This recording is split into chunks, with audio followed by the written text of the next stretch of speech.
Hello friends, welcome to my YouTube channel fast revision classes में आप सबका स्वागत है। आप सभी को दिवाली की हार्दिक शुभकामनाएं।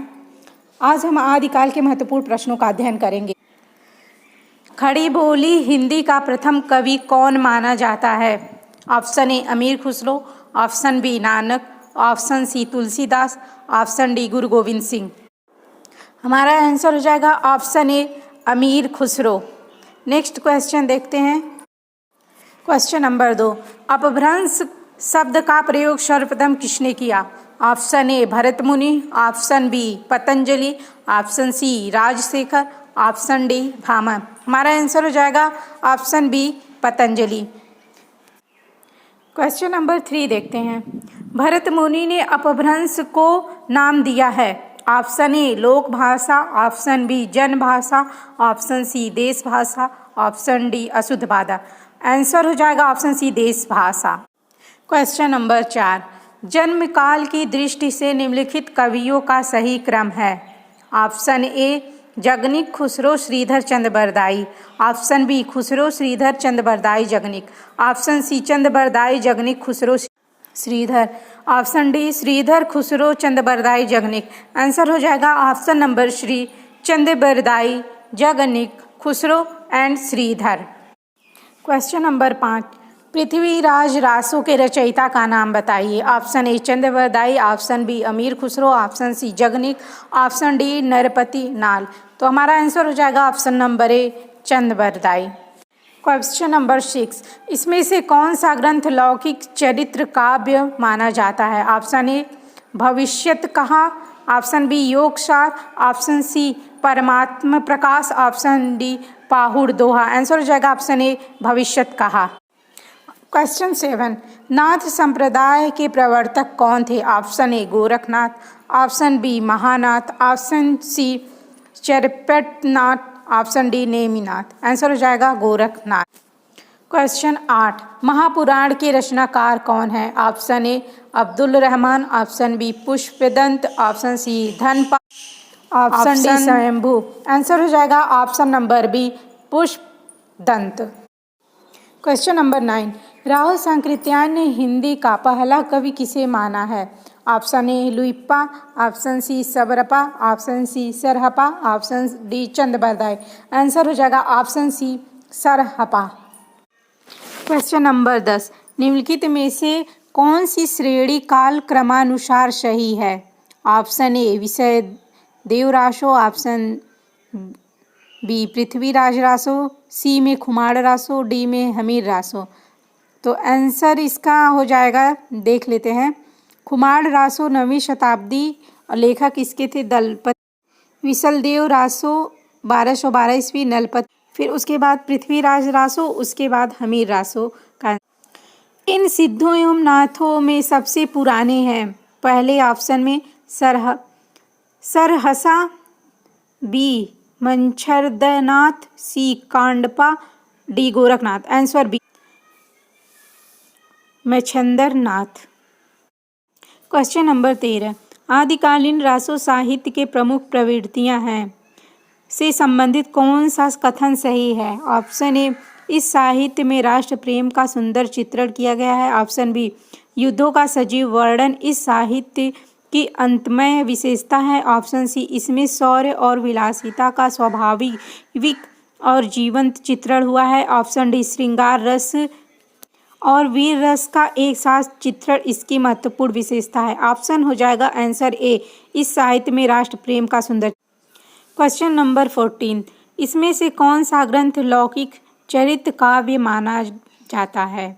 ऑप्शन ए भविष्यत कहा, ऑप्शन बी योगसार, ऑप्शन सी परमात्म प्रकाश, ऑप्शन डी पाहुड़ दोहा। आंसर हो जाएगा ऑप्शन ए भविष्यत कहा। क्वेश्चन नंबर 15, विद्यापति इनमें से किस रचना के आधार पर मैथिल कोकिल कहलाएं? ऑप्शन ए पदावली, option B Kirti Pataka, option C Kirtilata, option D उपर्युक्त सभी। हमारा आंसर हो जाएगा ऑप्शन नंबर ए पदावली। क्वेश्चन नंबर 16, चंदन बाला रास की रचयिता हैं? Option A Jin Dharmasuri, option B Vijay Sen Suri, option C Jindatt Suri, option D Asgu. Answer हो जाएगा हमारा ऑप्शन नंबर डी आसगू। कुछ व्याख्या देख लेते हैं। चंदन बाला रास के रचयिता आसुग हैं। अन्य रचनाकारों की रचनाएं जो निम्न दिए गए हैं आप लोग देख लीजिए। क्वेश्चन नंबर 17, अमावस कै घरी झिलमिल चंदा पूरन कै घरी सूर, नाद कै घरी व्यंद गरजय बाजंत अनहद तूर। उपर्युक्त वाक्यांश में अनहद नाद की स्थिति को व्यक्त करने वाले योगी संत का नाम है। Option A Jayasi, option B Gorakhnath, option C Jalandhar, option D Namdev. Answer हो जाएगा B Gorakhnath. Question number 18, Prithviraj Raso कितने समय सर्ग है? Option D 69, option number D answer. Question number 19, भाषा की कसौटी पर यदि ग्रंथ को कसते हैं तो और भी निराश होना पड़ता है क्योंकि वह बिल्कुल बेठिकाने है। उसमें व्याकरण आदि की कोई व्यवस्था नहीं है। आचार्य शुक्ल का उक्त कथन किस ग्रंथ के संदर्भ में है? Option A Prithviraj Raso, option B Visaldev Raso, option C Hamir Raso, option D Khuman Raso. Answer हो जाएगा option A Prithviraj Raso. Question number 20, निम्नलिखित में से किस रचना में कड़वक शैली का प्रयोग नहीं हुआ है? Option A Jambu Swami Chariu, option B Paum Chariu, option C Pahud Doha, option D Mahapuran. Answer हो जाएगा हमारा option C Pahud Doha. Next question number 21, सांकेतिक अर्थ रखने के कारण इनकी बोलियों की भाषा को सांध्य भाषा कहा गया है।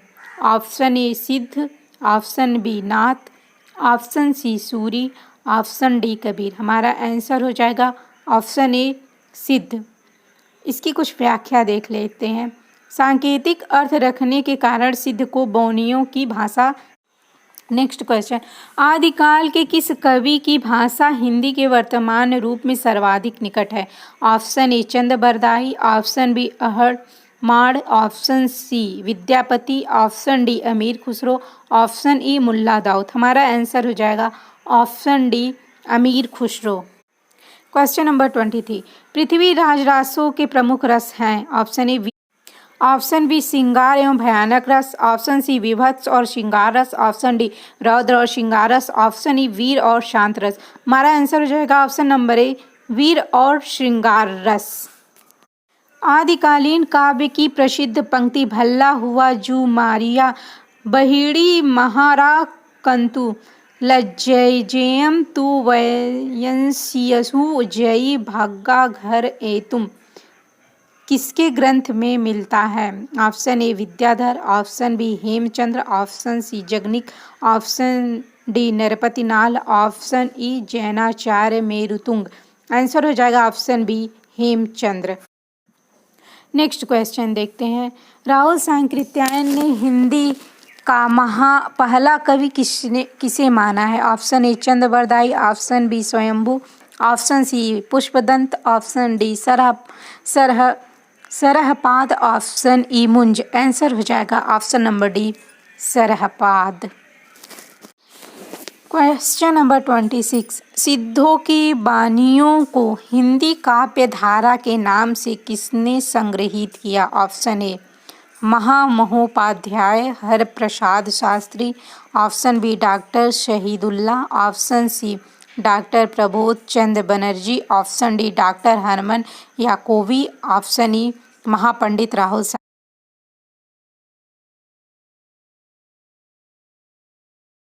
क्वेश्चन देखते हैं। आदिकाल के कवि सरहपाद की काव्य परंपरा में विकसित नाथ पंथ के हठ योग का पल्लवन आगे चलकर इनमें से किस कवि में हुआ? Option A Jayasi, option B Tulsi, option C Kabir, option D Devsen. हमारा आंसर हो जाएगा option number C Kabir. Next question देखते हैं। बौद्ध धर्म के सिद्धांत में देश की बदलती हुई परिस्थितियों ने निज नवीन भावनाओं की सृष्टि की। उन्हीं के परिणाम स्वरूप सिद्ध साहित्य की रूपरेखा तैयार हुई। सिद्ध साहित्य के प्रादुर्भाव विषयक यह कथन इनमें से किसका है? Option A Ram Kumar Verma, option B Dhirendra Kumar Verma, option C Ganapati Chandra, option D Mishra Bandhu. Answer हो जाएगा option A Ram Kumar Verma answer हो जाएगा। अब next question, question number 29। Nagari Prachari Sabha में से प्रकाशित पृथ्वीराज रासो के संस्करण को प्रमाणित मानने वाले विद्वान इनमें से कौन है? Option A Ramchandra Shukla, option B colonel हार्ड, option C Shyamal Das, option D Gauri Shankar Hirachandra Ojha. Answer हो जाएगा हमारा ऑप्शन नंबर बी कर्नल डॉट। इसकी नेक्स्ट क्वेश्चन देख, क्वेश्चन नंबर 30। भरतेश्वर बाहुबली रास इनमें से किस काव्यधारा का ग्रंथ है? ऑप्शन ए जैन साहित्य, ऑप्शन बी रासो साहित्य, ऑप्शन सी सिद्ध साहित्य, ऑप्शन डी नाथ साहित्य। हमारा आंसर हो जाएगा ऑप्शन नंबर ए जैन साहित्य। नेक्स्ट क्वेश्चन देखते हैं, निम्नलिखित में से कौन सी रचना शिलांकित है?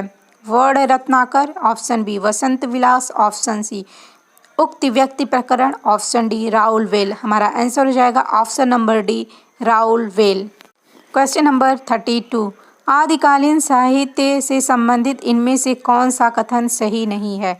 ऑप्शन ए दोहा आदिकालीन अपभ्रंश साहित्य का प्रमुख छंद है, ऑप्शन बी दोहा कोसों और चर्या गीतों की भाषा शैली में कोई अंतर नहीं है, ऑप्शन सी चर्यापद एक प्रकार के गीत होते हैं और सामान्यतः अनुष्ठान के समय गाए जाते हैं, ऑप्शन डी आदिकालीन बौद्ध सिद्धों ने दोहा कोसों के साथ साथ चर्यापदों की रचना की है। आंसर हो जाएगा ऑप्शन नंबर बी दोहा कोसों और चर्या गीतों की शैली में कोई अंतर नहीं है। अब क्वेश्चन नंबर 33 देखते हैं, रचना और रचनाकार की दृष्टि से कौन सा विकल्प सुमेलित नहीं है?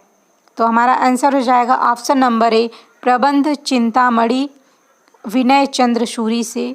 इसका ये गलत हो जाएगा आंसर, क्योंकि रचना और रचनाकार की दृष्टि से प्रबंध चिंतामणि विनय सूरी जसहर चरित्र के लेखक हैं। Option A Swayambhu, option B Pushpadant, option C Dhanpal, option D Abdul Rahman. हमारा आंसर हो जाएगा option number B Pushpadant.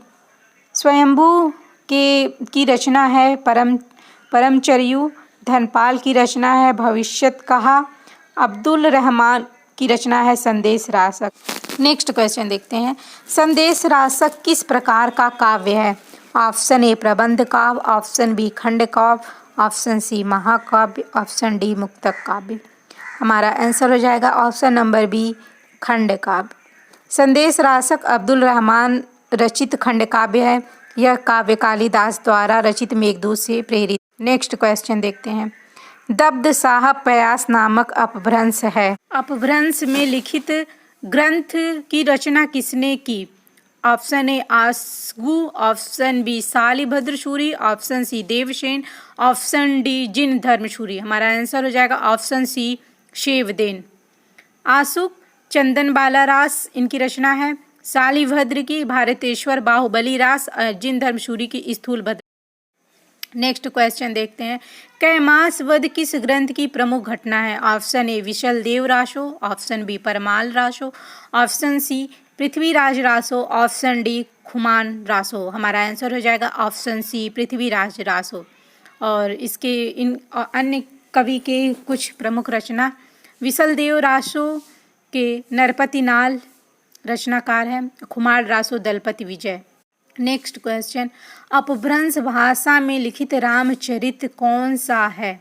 Option A Ramayan, option B Ramchandrika, option C Paumchariu, option D Mahapuran. हमारा आंसर हो जाएगा option C Paumchariu.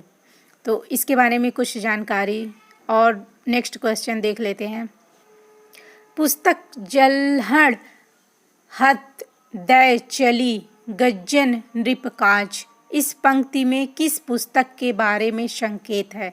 Option A Prithviraj Charit, option B Padmavati, option C Prithviraj Vijay, option D Prithviraj Raso. हमारा answer हो जाएगा option number D Prithviraj Raso.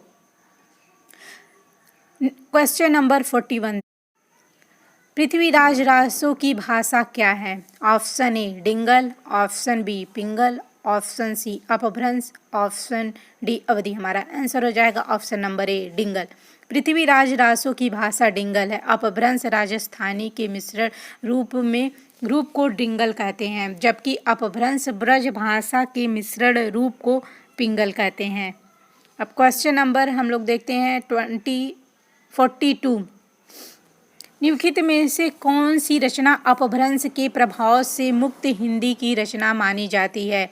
Option A Raulvel, option B Hammir Raso, option C Visal Dev Raso, option D Bharateshwar Bahubali Raas. हमारा answer हो जाएगा option number C Visal Dev Raso.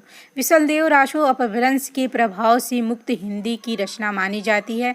Visal Dev Raso नरपति नाल द्वारा सन 1212 में रचित एक श्रृंगारिक रचना है। क्वेश्चन नंबर 43, पंडीय सल सत बखाई देहही बुद्धि बसंत न जाड़ई, यह किसकी काव्य पंक्ति है? Option A Vidyapati, option B Munj, option C Pushya, option D Sarpad. Answer number हो जाएगा डी सरहपाद। यह सरहपाद की रचना है। क्वेश्चन नंबर 4 देखते हैं। अल्लाउदल नामक वीर सरदारों की वीरतापूर्ण लड़ाइयों का वर्णन निम्नलिखित में से किस ग्रंथ में है? Option A Khuman Raso, option B Parmal Raso, option C Visal Dev Raso, option D Prithviraj Raso. हमारा आंसर हो जाएगा option B Parmal Raso. Question number 45, doctor Ram Kumar Verma ने अपने इतिहास ग्रंथ हिंदी साहित्य का आलोचनात्मक इतिहास में हिंदी का पहला कवि किसे माना? Option A Vidyapati, option B Amir Khusro, option C Sarahpa, option D Swayambhu. हमारा आंसर हो जाएगा option number D Swayambhu. Doctor Ram Kumar Verma ने अपने इतिहास ग्रंथ हिंदी साहित्य का आलोचनात्मक इतिहास है। नेक्स्ट क्वेश्चन, नाथ साहित्य का आरंभकर्ता किसे माना जाता है? Option A Neminath, option B Matendranath, option C Gorakhnath, option D Adinath. Answer हो जाएगा option C Gorakhnath. Question number 47, Hindi का प्रथम महाकाव्य किसे माना जाता है? Option A Kamayani, option B Prithviraj Raso, option D Kumar Raso, option D Vishaldev Raso. Answer हो जाएगा Prithviraj Raso, option number B. Next question, Alvar संतों की संख्या कितनी मानी गई है? Option A 20, option B 12, option C 10, option D 8। हमारा आंसर हो जाएगा option number B 12। 48 question number देश का साहित्य वहाँ की जनता की चित्तवृत्ति का संचित प्रतिबिंब होता है, यह कथन किसका है? ऑप्शन नंबर डी आचार्य रामचंद्र शुक्ल। क्वेश्चन नंबर 49, आध्यात्मिक रंग के चश्मे आजकल बहुत सस्ते हो गए हैं, उन्हें चढ़ाकर जैसे कुछ लोगों ने गीत गोविंद के पदों को आध्यात्मिक संकेत बताया है, वैसे इन पदों को भी। यह किसके पदों की तुलना आचार्य शुक्ल ने गीत गोविंद से की है? आंसर हो जाएगा विद्यापति। नेक्स्ट क्वेश्चन, देसिल बैना सब जन मिठा किस भाषा की काव्य पंक्ति है? ऑप्शन ए सदुक्कड़ी, ऑप्शन बी पुरानी अपभ्रंश, ऑप्शन सी प्राकृतिक, ऑप्शन डी देसी भाषा। हमारा आंसर हो जाएगा ऑप्शन नंबर डी देसी भाषा। देसी बयाना सब जन मिट्ठी देसी भाषा अर्थात मैथिली भाषा की पंक्ति है। विद्यापति की प्रमुख रचना पदावली है जो मैथिली भाषा में लिखी गई है। इनकी कीर्तिलता तथा कीर्ति पताका मुख्यतः अवहट्ट भाषा में रचित रचना है। मुझे आशा है आपको यह वीडियो पसंद आया होगा। ऐसे ही मैं अन्य वीडियो आप लोगों के लिए लाती रहूँगी। हिंदी साहित्य के इतिहास में खंड आदि काल के प्रमुख कवि, उनकी रचनाएं क्या रहीं, उनसे रिलेटेड सभी इम्पॉर्टेंट क्वेश्चन थे। मुझे आशा है आपको यह वीडियो पसंद आया होगा। चैनल पे नए हो तो चैनल को लाइक शेयर सब्सक्राइब करना मत भूलिएगा। आप सभी लोगों को दिवाली की हार्दिक शुभकामनाएं और बस इससे ज़्यादा और क्या। Thanks for watching.